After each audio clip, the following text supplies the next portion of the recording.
a field that started in the 1990s, was a way chemists learned how to make small molecules that impact human health. So starting with aspirin, and going forward, chemists learned how to, say, make lots of different kinds of molecules like aspirin, and they used a process called combinatorial chemistry, which involved lots of technology, chemistry, robotics, everything to make large numbers of compounds. So now we can make, most pharmaceutical companies have now about 1 million compounds per screen.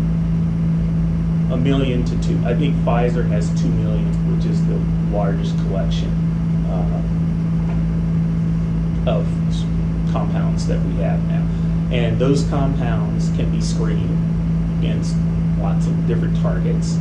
But the reality is that even those 2 million compounds may not be enough. And we won't get into that issue today. That's another topic for later. But I just want you to appreciate that it's another type of compound. So this is sort of shows, we're going to get into some chemistry here. This is sort of showing you how that process would work. You start out with, and in this case, they start out with a compound that's on a solid phase bead of resin. So we're looking at the, let's go back a second. We're looking at this. This is called a benzodiazepine. It's a very well-known class of molecules. There are lots of FDA-approved drugs that fall into that category. And here's an example. It's published in 1995 where they made a bunch of them on a solid phase resin. So they took the styrene-based resin, and then they executed these 3 steps of synthesis. Well, 1, 2, 3, 5 steps of synthesis, and they ended up, after they cleaved it off the solid phase, with a bunch of benzodiazepines. So the point I want to make with this, by the way, I'm setting up why there was a need for a new phase of chemistry. Although you could do this, you could substitute a lot of R1s, a lot of R2s, a lot of R3s. The core structure of this is still a benzodiazepine. You are not changing the core structure. So it basically presupposes that a benzodiazepine is a structure that is privileged and it hits the right target, and it's just a matter of modulating which R groups you're putting on.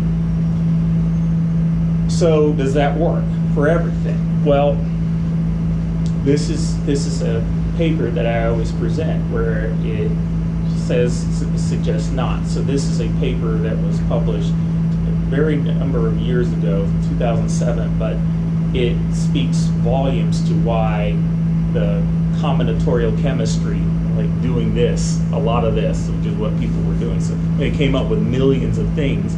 What they were was millions of things that were very, very similar in nature. They weren't different.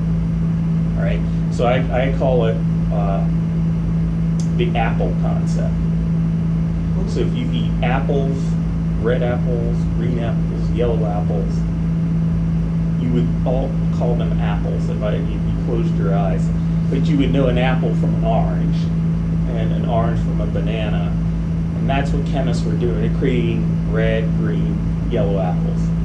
And so they were putting in this screening collection, and they were all not performing the way that they wanted to. So this paper really speaks to that. So they did a lot of genomics over 10 years probably to look at antibacterial. So this was GSK, by the way, so the biggest pharmaceutical company in the world at this time, actually did a study, and they said, well, let's find antibacterial targets and let's make antibacterials. By the way, there's a huge need for them. Continues to be.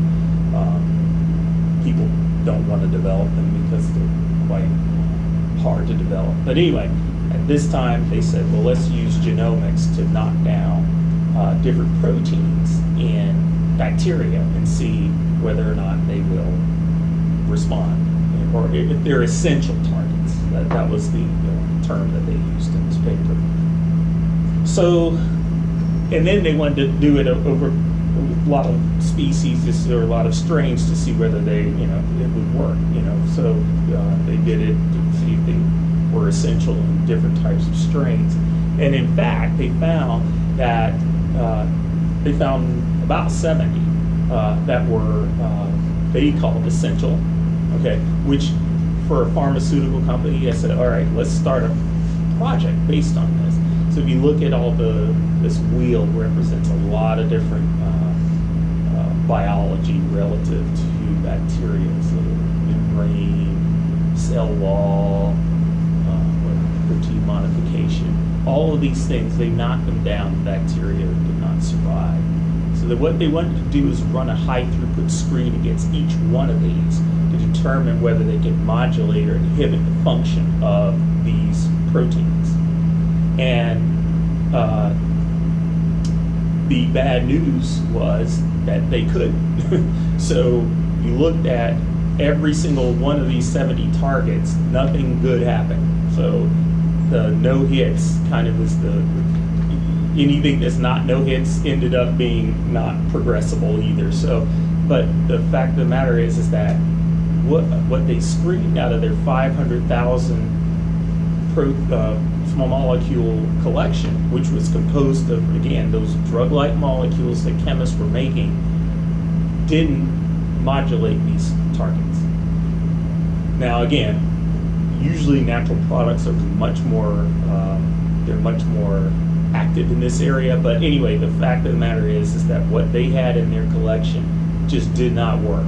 And so they screened this at, they said, $1 million, or at least in this, what they say in this paper, $1 million per screen was what they spent on this. And so they spent about $70 million on this, and it came up with no progressible hits. So